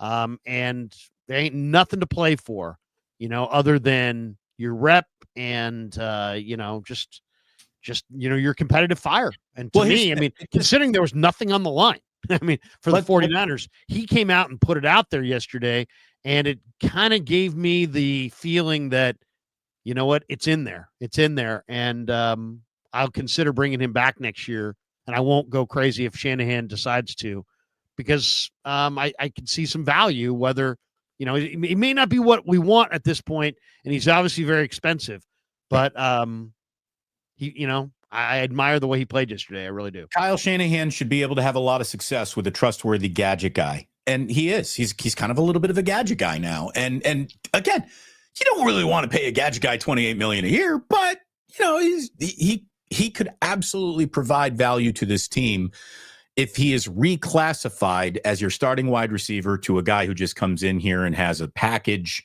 that just is tough for other teams to anticipate. So I think he is back. Larry, I know you got a busy day today. You're working hard. Well, we have some supers. We got a lot of supers that we haven't got to. So let's get through those and then put a bow on this bad boy. Bill Kennedy, is Kyle capable of change? We're going to find out. We're about to find out. Exactly. Rob Ayman says, I have a lot of problems with the Niners, and now you're going to hear it. Kyle, go get an offensive coordinator. Try using Cowing as a runner. Jed, Kyle needs less say on personnel. I don't want Brock tearing an ACL. I like the passion. I agree with almost all of that. How about this? Before you try Cowing as a runner, throw him the ball. Try him as a wide receiver, since that's his actual position. Well, and let's come on. I mean, I can tell you right now, he can't run from scrimmage. He's not built like that. But if you can get him the ball down the field, the size of the defenders is much smaller. And I think he can be a very useful player down the road or down the field if you use him correctly. I don't love him as a punt returner. I liked him more in this game, but I like him a lot as a downfield. Underneath him, he slips and slides everywhere. Yeah, he really does. Brad Morrison says draft Riley Leonard in the late rounds. That's my idea. I like that. That kid's got something to him. Fuji Simeon says, who has had more productive seasons, Zion Williamson or Deebo? Deebo. It's like a first date question right there. I could see Zion being a Warrior before the end of the week. Rob Amon says, enjoy unemployment, Moody. New kicker next Monday. Yeah, seriously. Come on. You don't got to go, but you can't stay here. What's that old saying? Tommy Huxley, Lair is cooking. Love the rant. Merry Christmas. Thank you, Tommy. Appreciate you, brother. You were on. You've had a really nice year, Larry. The first 20 minutes of today's show were that's some solid Krugering going on right there. Sometimes I get pushed to a moment where I just vent. Anthony, like Scorpion, says, why does Kyle keep abandoning the run? I think I'm your safe space. You feel safe doing this around me. You don't do this with anyone else, but it's also, you're talking to me at the morning after the game, I was pretty fiery last night too. T&K hunting gear. No quarterback would be successful with this offensive line. It's funny because Forster loves it. Brock Purdy's actually been pretty fucking successful behind this offensive line. Yeah. Well, he threw for 300 yards yesterday. Dude, did you some of the comments last night in the post game, Damon? He would have been better off if he had just parked those Toyotas between him and the defensive line. Hey, Niner offensive line, how about give back those Sequoias? Yeah, I had somebody who was like, at what point does Toyota call Jake Brendel and just be like, nah, dude, we're taking one of these back? Sorry, dude. We may try Nissan. Here we go. T&K hunting gear. No quarterback would be successful. Okay, we got that one. Goff and Donald have a good O-line. It's not rocket science to see why those guys and teams are winning. It starts in the trenches. Yeah, I mean, this year more than any year, it's like proof that O-line play is vital. Fuji Simeon, next year 49er season schedule looks promising. Yeah. Oh, there's no question. You play an easier schedule and suddenly things look much easier. Artificial. Artificial. Look at that, man. Somebody's taking the ayahuasca when they pick that up. That's like a lucky logger. I feel like I'm back in college. Says, take a nap, you SOB. That's 49ers need to think outside the box. They can immediately upgrade at center if they search women's hinge profiles set in Modesto and Stockton. Oh, boy. I'm not sure what that even is. It means big girls up in Modesto, Larry. That's what that means. Now we have girls on our offensive line. Fuji Simeon says, Larry, do the Niners need to get a punter as an undrafted free agent? No, I think they can stay with their fourth-round punter. David Sir says, Fred and Bosa's press yesterday told me Kyle has lost the locker room. Every single game is telling. What we need to move on from is Kyle. Am I wrong? Yeah, I think you are wrong. I think you're wrong too. I don't think they need to move on from Kyle, and I don't think I heard anything from Fred or Bosa yesterday that says that he's lost the room. I'll say this. I'm in the room, and you guys know I'm in the room, and I talk to the players on the record, off the record. I talk to them in the room, out of the room. Some of these guys confide in me. I wouldn't say that I'm like their best buddy because I will rip the shit out of every single guy in that room if I need to. But they like Kyle. And they respect Kyle. They admire Kyle. I don't get, and there's no evidence anywhere that I can see of any mutiny or potential mutiny in the Niner locker room. They like Kyle. They believe in Kyle. Look at it this way. There's one man who tried to have a mutiny. He's gone now. Rob Amon. Yeah. Devondre Campbell. What would you say you do here? Nothing. Rob Amon. Kyle's on the hot seat in 2025. Playoffs are fired. All right. I'm sure it felt good to type that. The regular Ryan says no future under Kyle. At best, choker. At worst, sub 500. Guys, weren't they in the Super Bowl last year? Offensive genius card is gone a long time ago. Saleh or Vrabel for head coach. Culture change needed. Okay. I mean, I'm willing to listen to anything, but I mean, that's the way Ann Killian would write it up. That's for sure. Yeah. But, once again, the regular Ryan and Ann have spent probably the same amount of time in the locker room. Nathan McFadden says Deebo looks like a world beater when the pressure is low. Yeah. Seriously. I mean, it's like missing the game-winning 3, but then in garbage time, just raining shots, just owning garbage time. Fuji Simeon, do you think Jed makes Kyle fire the special teams and defensive coach? Do you think he makes him let those guys go? I would. If I were Jed, Kyle and John would not come back without stipulations. The stipulations are these. John, I love you, but we need to have another checks and balances here. Let's go find a veteran personnel guy that we both like, and let's let him give us another opinion. Scott McLuhan. Scott McLuhan or John Dorsey, or there's probably a couple guys out there. The Raiders just hired Tom Telesco. I'm not saying that I know the last year's draft was pretty good, but guess what? 23 wasn't, 22 wasn't, 21 wasn't, 20 wasn't, 19 what? Do you see what I'm saying? That's why they could use some help. And as far as Kyle goes, I would mandate goodbye to Schneider, and I can bring Sorensen back, but I wouldn't. Every time he gets asked a tough question, he's like, communication breakdown. What can we say? How come the Rams completed that last pass at the end of the game with relative ease? Hey, just communication breakdown. Well, sorry. Communication breakdown is not a coverall, as Mike Singletary found with, I just got to watch the film. You're going to communication breakdown yourself right into the unemployment line. Well, the whole point is, it's not an answer. This is a league where everybody's got talent, and sometimes players get beat. If they're getting beat because they got beat by a better player running a better route, that's called football. Communication breakdowns, what you're saying is, my job is not the one not getting it. Communication is what a coach is supposed to implement amongst his players for the situation. So communication breakdown is him basically admitting the miscommunication is on me. We're not on the same page because of me. Now, if Shanahan really believes, and there's a part of me that also believes that, the first look at anyone isn't the only way they'll ever look. And you do need to, there's no doubt he will know more about how to do this next year than the year before. And you do need some sort of a continuity. Continuity is good in some ways, for sure. There's been Vic Fangio is better. A revolving door at defensive coordinator. So if he wanted to bring Sorensen back, fine, but get Brandon Staley out of there. Or promote Brandon Staley and get Sorensen out of there. Have one of those voices back, but have someone else in the room as well. I need, I'm going to need somebody with a little bit more experience. I don't want Kyle Shanahan dabbling in defense. If you don't have somebody that's above questioning, the Eagles had a bad defense last year. You saw it in the playoffs. They couldn't stop Tampa to save their fucking life. Tampa completed any pass they wanted. What did they do?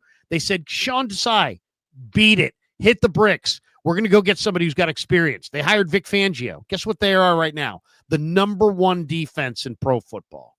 So if you hire the right coordinator who actually has pelts on the wall and has real ability to do the job, he doesn't just go to the presser and say communication breakdown. He actually fucking turns things around. The Niners should have been. I mean, Devondre Campbell, really? That was your pick? You're going to replace Dre Greenlaw with Devondre Campbell? That was the plan? I mean, let's go to whoever hatched that brilliant plan and maybe show them the firing squad. Because that was a horrendous plan. And how could you sit there and not know that it was a horrendous plan? I don't know, like when I did 2 months ago. I mean, it's the fact that they sat there forever waiting for Devondre Campbell to cause a stink in their locker room shows how absolutely blind they were to how ineffective he was and how negative he was as an influence. I literally saw this and predicted this a month ago. Don't tell me nobody could have saw this coming. I literally told everybody in 2 different live streams 6 weeks ago that when the Devondre Campbell thing officially ends, they're going to have to, usher him off the campus because he's not going to go quietly. It's not going to be a pretty scene. It's going to get ugly. Said it. Did anybody listen? No. It actually ended with very little ugliness, to be honest with you. I mean, like, it wasn't a prolonged war of attrition of bad attitudes. It was this night he gave up, so they walked away. Like, at least they got that right. I'll give them that much. But they should have given up. The minute Kyler hit that 50-yard run right on him for a touchdown in that Arizona game, should have been the day that they said Devondre's not good enough. Yeah, but think about it. It became a national story, and people are asking the question, is your locker room effed up? Is your chemistry screwed up? Is Shanahan screwed up? So this has not been a good thing for the 49ers at all. No, not good. No, I know what you're saying, though. I mean, it wasn't super painful at the end. They just said, get the hell off the field. But, I mean, they went way too long with this guy. Rob Amon says, I'd look for a QB2 to push Purdy in 2025. Nathan McFadden, Kyler, is that Kylie? Who are we talking about here? Kylie gets Reed, Philly comp, but he acts like his dad in Washington. Kyle. Oh, okay, gotcha. In Washington, stubborn, short-sighted, outcoached, diminished effort, proud, very concerning. I will say this: Mike Shanahan at the end was a little bit in his bullshit bag. So yeah, I hear you. Yeah. Fuji Simeon, I know they won't draft a center who can play center. How about Ben Barch? He looked pretty good at left guard. HR says, hey, Harbaugh, Moody sucks. F you. Here's the thing. If you're going to play Tanner Mordecai, get Drake Nugent in there. The two have been snapping each other footballs all season long on the practice squad. They got some we won't see a center snap fumble exchange. The two of them have been playing together all year. And Drake Nugent is the wrong guy to ask to go play center against the Detroit Lions if you're playing Brock Purdy. But if it's Tanner Mordecai, well, now you can make that bet. Just, my thing would be with the Niners. Look, you got 2 games. You got a bunch of guys like Nugent, like Jalen Graham, like Tanner Mordecai that you think have talent. Cowing, Pearsall. You've got young guys on the team that you think have talent that haven't done anything yet. This is your 2-game window. To look at it like 2 extra preseason games. Look at it like joint practices. Start Abanikanda. Start. How about other than Patrick Taylor? Okay, just show me something. I'll tell you right now, I would put my name to it that Abanikanda, when he plays, we're going to go, woo, look at that guy. Yeah, just watch. Fuji Simeon says, even Kyle's response regarding Moody was telling. Why? What did he say about Moody? Did you hear it? I didn't stick around for any comments on the kicker. Yeah. Kyle Bent says, Lowry. What happened to Coach? I don't see you guys link up anymore. Also, why not play Deebo as a receiving back and just throw to him out of the backfield? I agree with the second point for sure. As far as Coach and I get along great. I love Coach. We streamed for a couple years together every week. He wanted to do like a new film show on a Saturday. I said go for it. But Coach and I we get along good. We're friends. I love the Coach. I love everything he does. I really do. I'm a big fan of his, and we will be streaming again. I don't know exactly if it will be a regular thing, if we'll just mix in a few, but you have not seen your last Krug and Coach stream. The Coach and I will stream once again. Fuji Simeon says, following up next year's schedule, 49ers may play 2 games overseas in Mexico City and London. Possible rest issue. Love the show and ordered my merch. Oh, thank you, Fuji. By the way, the merch is blown up. And if I do have a promise to everybody who buys any merch from the Krug store on YouTube, I do an individual video for each one of you. But Kev told me I'm behind in my videos, so we'll be doing a lot of videos as soon as this live stream's over. But yes, there's lots of merch available. There's new hoodies. There's new what are they called? The hats, the beanies, not hoodies. New beanies. Kev actually ordered a pretty cool hoodie. There are a lot of cool stuff. There's even shirts for girls. There's like there's a pink shirt out there. It's really cool. Anyway, check it out. But thank you, Fuji Simeon. You've been very generous. And as far as traveling, yeah, I mean, traveling internationally, would definitely make things tough. But it can't be that much tougher than it was this year, right? This year was pretty Larry, brutal. how about this? Wherever the 49ers go internationally, let's go to that game next year. I like that idea. Let's go to that. I like it a lot if it's London. Yeah, let's go to that game. I'd rather go to London than necessarily Mexico City, where I'll say this, I got people in Mexico City that's literally sinking by 2 inches a year into the center of the earth. But I wouldn't mind seeing Mexico City also, because I've heard it's just an unbelievable. Mexico City is an awesome place, man. Everyone who goes of my friends comes back and it's like, dude, it's like one of the best food cities in the world now, and it is just fun. So I'd be interested in both. I'd love to go to London for the second time or go to Mexico City for a first time. I do have a guy who is like a taco tour guide of Mexico City. So if we do go to Mexico City, Larry, we're going to be taken care of in that taco department. Ooh, that sounds good. I love minimalist tacos. HR says some good tackles will be available at their pick. Yeah, the question is, do they go offensive tackle or defensive tackle initially? I like, I'll tell you one late round tackle to keep your eye on. Former Stanford. He's kind of followed the Drake Nugent path. He went from Stanford to Michigan. He's now the left tackle for the Michigan Wolverines. He wears 78. Catch him if you can later this year. Marcus Hinton, or Miles Hinton, I should say. Miles Hinton, big left tackle. We're talking about 6'7", 330 pounds. I like him. He was a good player at Stanford. He's a good day 3 tackle to invest in. Fuji Simeon, Larry and Damon at career day, not at SI though, Larry. L. Kurtz sponsored the fight we want to see. Cone versus Lombardi. Ricardo Rodriguez, 50. Jesus. Enjoy your vacation, Larry and Damon. Thanks for all the content you guys have provided. Much appreciated. Here's a little something for you guys. Have a drink on me, Larry and Damon. You know what's up. Is that it? What is that down there? Is that it's a clover? Is that broccoli? I don't know what that is. Ricardo, cheers. Ricardo, next time you do this, thank you very much. 25 on Larry's channel, 25 on mine. But thank you anyways. SF Indigo, Tanner Mordecai sounds like an evangelical preacher does. So Tanner Mordecai sounds like he handles snakes. Like he's one of those like crazy type of religious people. I'm telling you, though, the guy can play. Fuji Simeon, does this mean Kevin has earned lifetime privileges to raid the fridge? Oh, yes, he has. And he can eat. He can absolutely eat. I'll tell you, when you have a 14-year-old boy who plays football, when you have an 18 or 19-year-old boy like I have who's in college, and you have a 22-year-old boy who's, out of college, Costco, I mean, it's like somebody like escorts me from my car to the front door at Costco. I mean, they're just like, oh, Mr. Krueger, please come this way.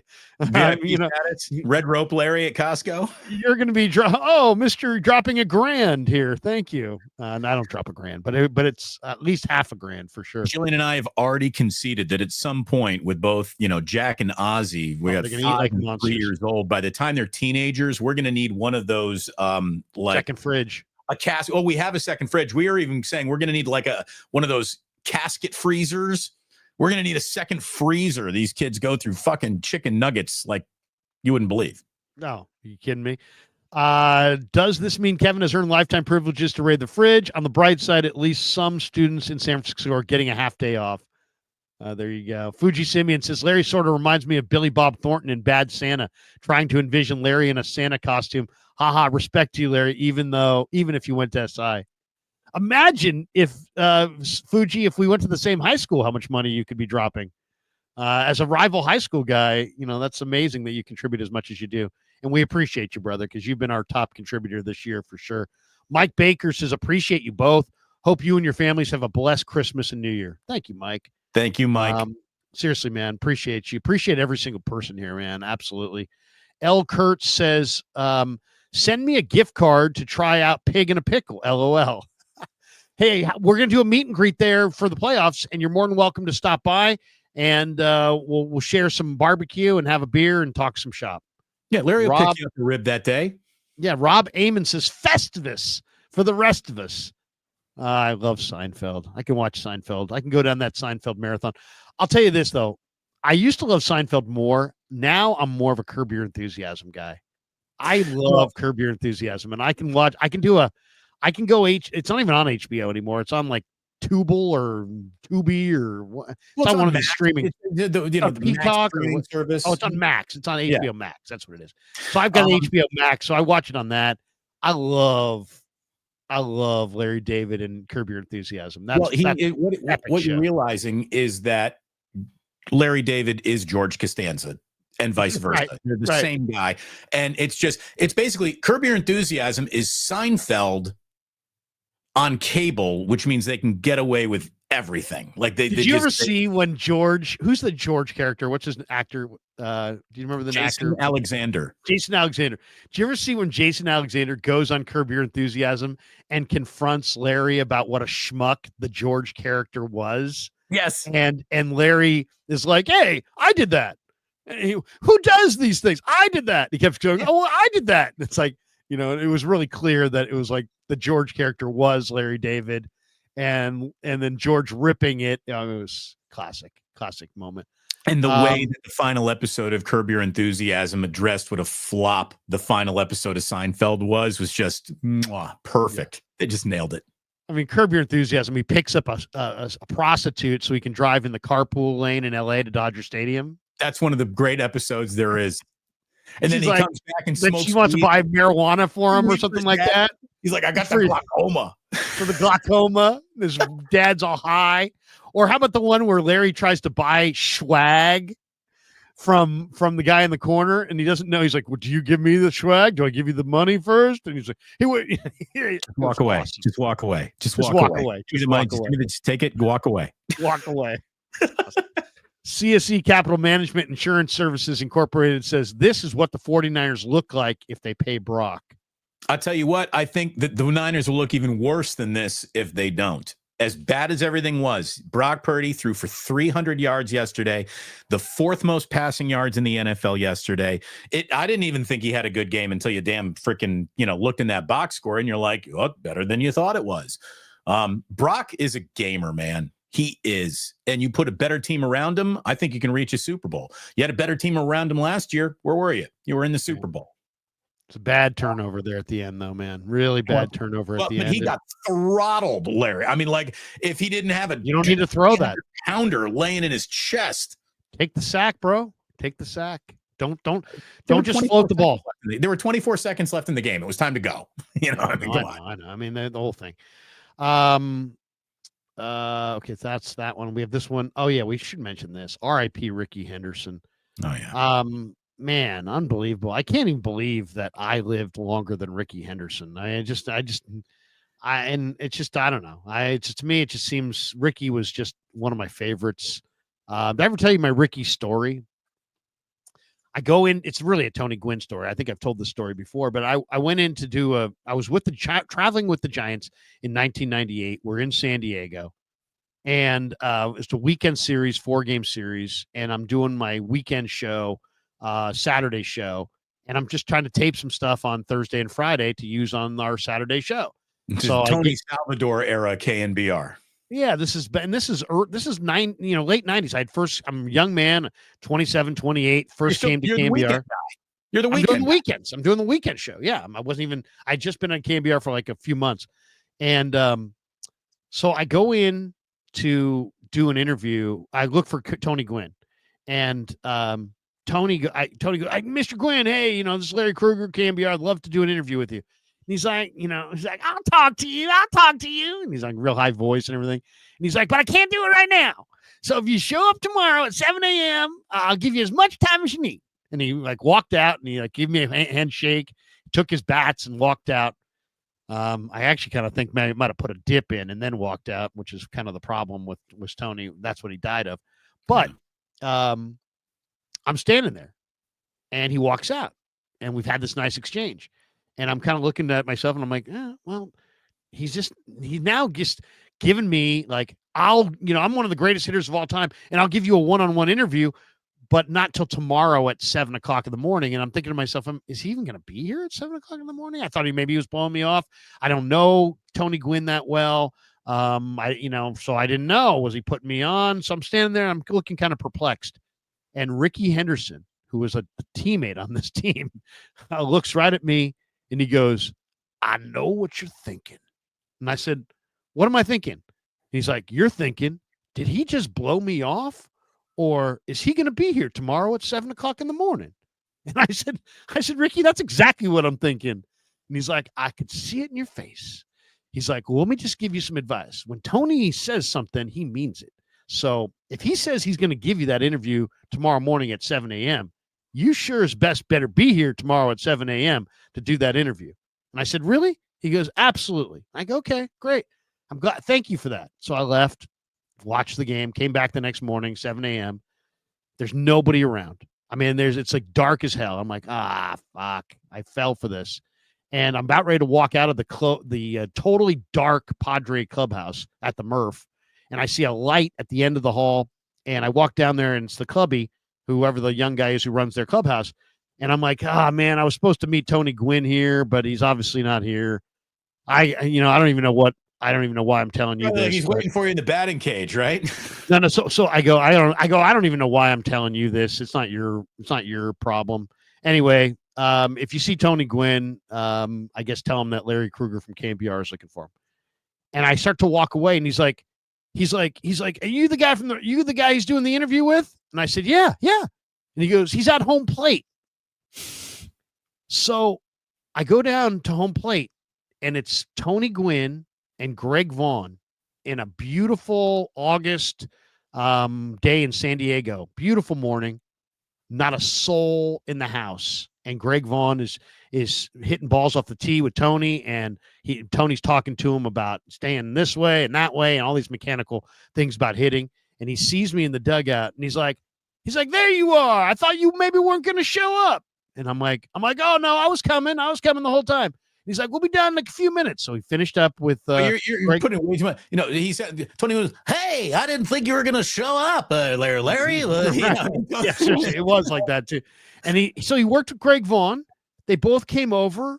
I mentioned to Greg Vaughn that we had played in a Hooters golf tournament together in the off season. So I'm like, hey, Greg, I was in that Hooters golf tournament up in Sac. And he's like, you were the guy doing the bikini contest, PA. You were doing the announcing for the bikini contest. I said, you remember me? And he's like, oh yeah. So and we just talked for like 5 minutes, and then Greg walked back to the clubhouse, and Tony and I sat on the most glorious, perfect. Looking back at it, you don't realize how great things are sometimes when you're new. I didn't realize how incredible this moment was. It was me and maybe the greatest hitter I've ever seen sitting in the dugout on a beautiful Saturday morning in San Diego, talking shop on the DAT machine and we used it. It was like a 20-minute interview. And Agnew calls me. He's like, you got 20 minutes with fucking Tony Gwynn? Krueger, you're fucking amazing, man. So, I mean, it was an incredible moment, and you just sometimes you luck into these moments. But yeah, Tony Gwynn, Rickey Henderson was it's a long story. It was really about Gwynn, but Rickey Henderson was just an amazing baseball player and an amazing. In a lot of ways, Damon, I kind of feel like we're in a society where power is so prioritized that anybody whose greatness. And I think of the two greatest players I can think of whose game wasn't predicated on power, Ichiro and Rickey. And we don't hold them in the same regard that we should. We're so power oriented that if you say greatest player of all time and you tried to say Rickey Henderson, there'd be all these people that would push back with Babe Ruth and Bonds and all these power guys. Or if you said Ichiro, there'd be all these people that would push back with power people. But I would say that Ichiro and Rickey Henderson are two of the greatest players that the game has ever seen. Dave Stewart said it best. He says that in his mind, his opinion, Rickey was one of the 3 or 4 greatest players who ever played the game in the history of the game. And I how could you disagree? Because when you put him on first base, from that point on, Game he over. was the best player of all time. Yeah. No, look, I was talking to a buddy of mine years ago, and I asked him, what's going to make you feel old one day? And he answered it perfectly. He says, the day Michael Jordan dies, I'm going to feel old. I'm like, that's a really good answer. Rickey Henderson dying hit me harder than I even thought it would. Like, it made me feel old. And I just thought, the Oakland A's fans just went through the single worst year in the history of any fan base that ever rooted for a baseball team. There's only one way it could get worse, and it did. The passing of Rickey Henderson, it's like a slice of Oakland has died. It's like a neighborhood of Oakland has died. Baseball is now officially over in Oakland. Rickey was Oakland down to his socks. This motherfucker was born in the back of a car in Oakland. I mean, you can't get more Oakland origin story than that. And for him to go on to become here's the thing. There's been so much in baseball. We cannot determine the one answer event. Who's the single greatest pitcher of all time? Who's the single greatest first baseman of all time? The single greatest leadoff hitter of all time is Rickey Henderson. There is no debate. There is no one that you could have lead off top of the first, more qualified in the history of a sport globally than Rickey Henderson. He's the only definitive, everybody agrees on one answer, greatest leadoff hitter of all time. End of story. I heard the game is all about scoring runs. Rickey Henderson scored more runs than anyone who ever played Major League Baseball. So if that doesn't frame who he is, I don't know what can. And then, oh, by the way, he looked cooler than anyone who has ever played. I mean, Rickey with the gold chain and the earring and the pop and he's fucking... There's only one of those. Very special player. Only one of those, and we will never, ever, ever get close to Rickey Henderson again. No player. I wanted to look up his Baseball Reference, because it's just crazy. It's like 14-time All-Star, or no, 14. Well, it's not even that. I mean, the amazing. I mean, he stole 100 bases 3 times in his first 4 years in the big leagues. 100, 130, 108. That's amazing. 130 stolen bases. But here's what's even more amazing. He stole 45 in 1997 at the age of 38. Yeah. He stole 66 in 1998 at the age of 39. 66 stolen bases for a 39-year-old. I do think that you got to be kidding. He stole 42 bases at 40, 32 bases at 41, 42 bases at 42. Who could steal 42 bases when they're 42 years old? Who can steal 4 bases when they're 42 years old? 42 the only way, steals. And these aren't like, catcher indifference stolen bases. Rickey was gone. And actually, I missed that wrong. He didn't. It was 25, but still 25 bases at 42, 31 bases at 41. He did steal 66 at 39. All I can tell you, the guy had 1,406 steals. And you couldn't pitch him. That's the other thing. He had a tiny strike zone. And he had massive power. I mean, we're talking about a guy that had in his career almost 300 home runs. Right. And the thing is he understood the art of hitting, and he understood that a solo home run to lead off the game probably does more to hurt our winning chances. So he would Rickey Henderson has set more tables than Mrs. Butterworth. Okay. I mean, this guy, he was the greatest table setter in the history of the sport. And no one did it cooler. No one did it better. No one just gave off that Oakland vibe more than Rickey. And if we're really talking about the single greatest careers that we have seen and longevity and how good you were from your first day to your last day, I do think LeBron James is having the greatest from my first day to the last day career we've ever seen, maybe in any sport. Rickey Henderson is right there. He's right there. Rickey played 25 years. He had a 401 on base career 401 on base career. There was a good player the other day. I forget who it was, but somebody the Giants were talking about, and somebody was like, "Oh yeah, this guy's gonna be really good." And I'm like, he's got a 280 on base percentage last year. 280 on base percentage. not a 280 average, a 280 on base percentage. And you're talking about this guy like he's good. Rickey had a 401 career on base percentage, and he played 25 years, and he played till he was 44 years of age. How about that? The guy played from 1979 until 2003. Dude, and then he went and played like minor league ball because he just couldn't stop playing baseball. Like Rickey played for he did like a minor league barnstorming tour at the end of his playing days too, where he would go, I think he was playing for like the Trenton whatevers. I mean, like it was the guy just one of the greats. What would you say? Dave Stewart said he's one of the 4 or 5 greatest of all time. Yeah, I think so. He's amazing. I've got Barry Bonds hitting DH in my all-time lineup because Rickey's playing left field and leading off. One of the greatest players of all time. There's just no question about that. And he created Rickey runs. And all I would say to anybody, people are saying you're way overrating Rickey. No. Go watch him in the 90s, early 90s against the Blue Jays in the playoffs. He had a tiny strike zone. He would draw a walk, steal second, steal third, ground ball to short. He would score. Rickey runs. They were called Rickey runs. Rickey created offense like nobody else. He was an amazing player. Okay, a couple last supers before we bolt. R.I.P. Rickey. We had that one. So L. Kurtz, Toyota stock is down after yesterday's game. Thank you, Thomas Messina. Pig and a pickle. 341 Corte Madera Town Center. Thank you, Thomas. There you go. HR says Rickey Henderson was worth 1 run a game. He was awesome. The snatch catch. Rickey being Rickey. I was at the game, if you can believe it. Just talking about random. Because I went to A's games my whole life, but I'm a Giants fan, so I only went to a couple every year.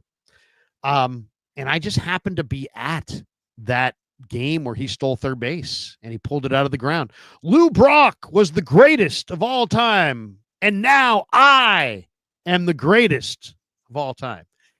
And it was so Rickey. It was so perfect, Rickey. It was. And people thought that was him crapping on Lou Brock. It really wasn't. He had a lot of respect for Lou Brock. But then I remember what also happened that day. Do you remember what also happened that day? No. Lou Brock was there, I remember. Nolan Ryan threw, I believe, the final no-hitter of his career. And so everybody just immediately pivoted from the all-time stolen base record, and they didn't like what Rickey said, and they were just like, "Oh, how arrogant!" And then they were like, "Oh, Nolan Ryan, the greatest of ever, and the Ryan Express, and he threw a no-hitter, and like it." What I love about Rickey is Rickey was a man of the people. He was a man of the people, dude. He'd be walking around baseball games wearing his Cosby sweaters. Rickey not only that, Cosby sweater. It wasn't more than 5 years ago where I walked in on a Friday night to Rickey's in San Leandro, and it was a big fight night that night.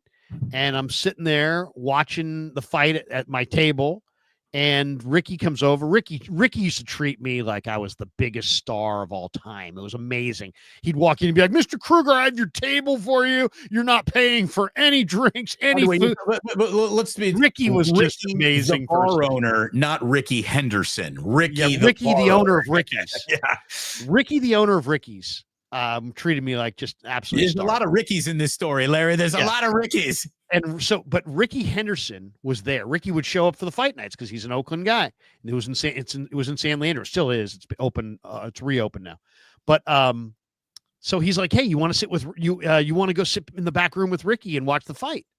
And I'm like, "Does Rickey want me to sit with him?" And he's like, "Oh, he'd love to have you back there." So he takes me back in this room, and it's me, and it's Rickey, and it's Jack Del Rio, and it's the former gigantic general manager of the Raiders. Do you remember that guy? McKenzie?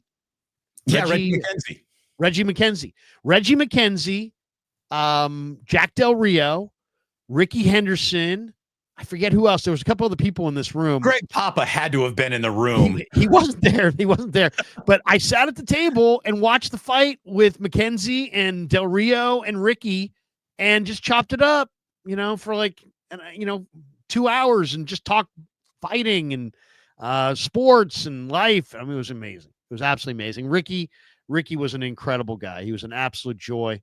We're going to miss him. We're going to miss him. He was a one-of-a-kind guy. That's going to do it for us. I liked how we said today was going to be nothing says we're going 2 hours. Then as soon as I log on in the morning and Larry's like, we got to do a short one today. This is maybe our longest wake up of the season. It was a good one. And again, thanks to everyone for watching, for your support across both of these channels.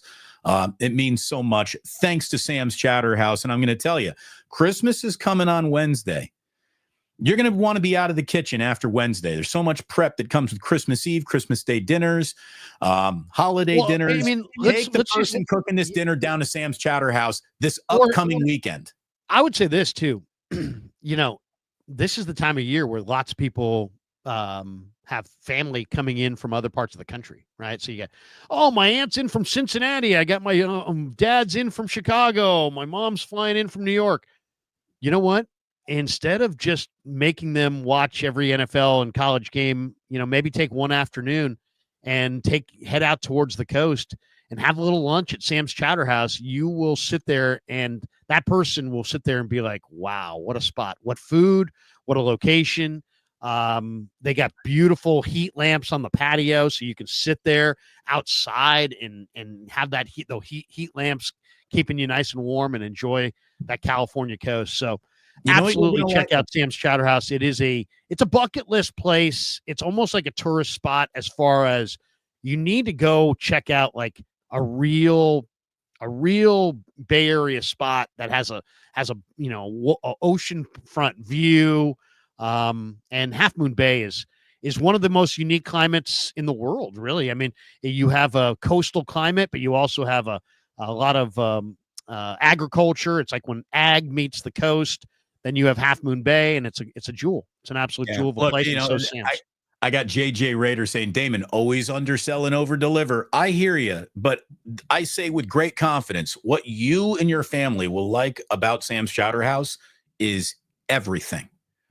Maybe you'll complain about parking was tough, but if you do get parked, everything else is great after that.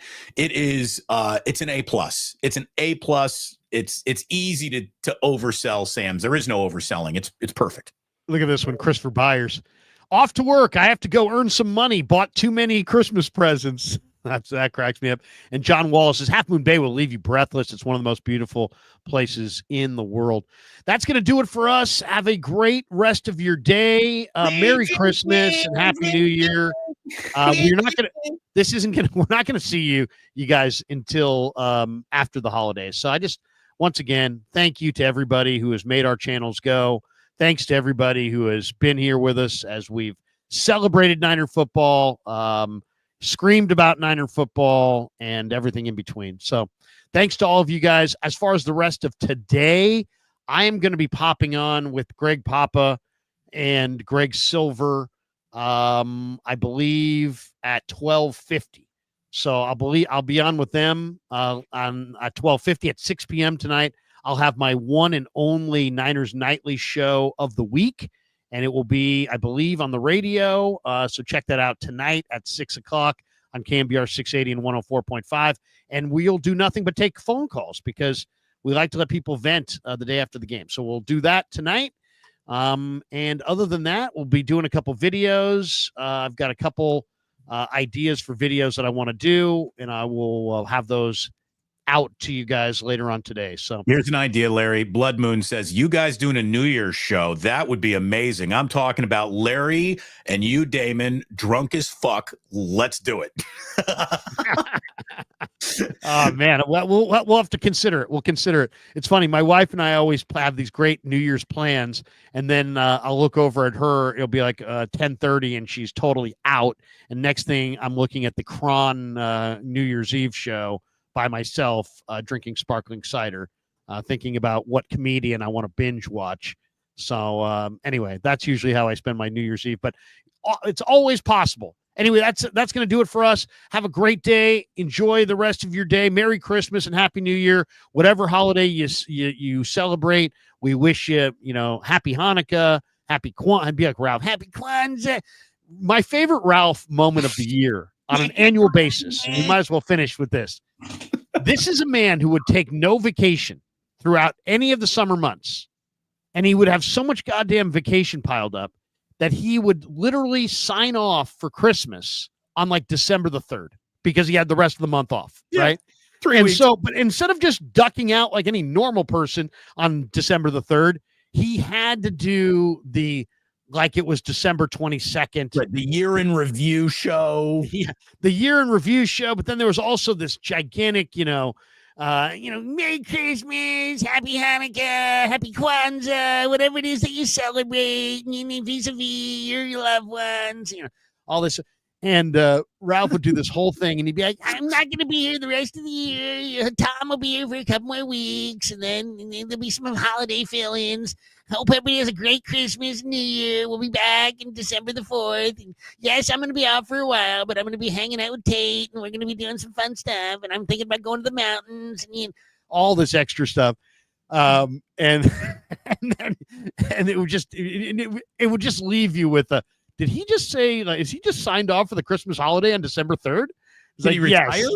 Did he just retire? It was. It was always December 4th or something. It was super early. A half an hour long goodbye. He did the half an hour goodbye at the end of his show. No, look, Ralph was a holiday guy. He was a holiday guy. I really liked him. So look, everyone, thank you so much. Happiest of holidays. And, I know for a fact the holidays are not happy for everyone. So hopefully Larry and I are providing you goofy little communities to come hang out in. And that's, where you find a lot of your friends and the people that have talked to me. What I love about the Plus Manias is people that we brought together in my chat room have become actual friends, like in their lives. They never go out to lunch together. So this is such a cool thing that we're doing. Yeah. I'm 2 years in, you're about 4 years in, Larry. And thanks again, brother, to you and Kevin. Love you guys. Love the audience.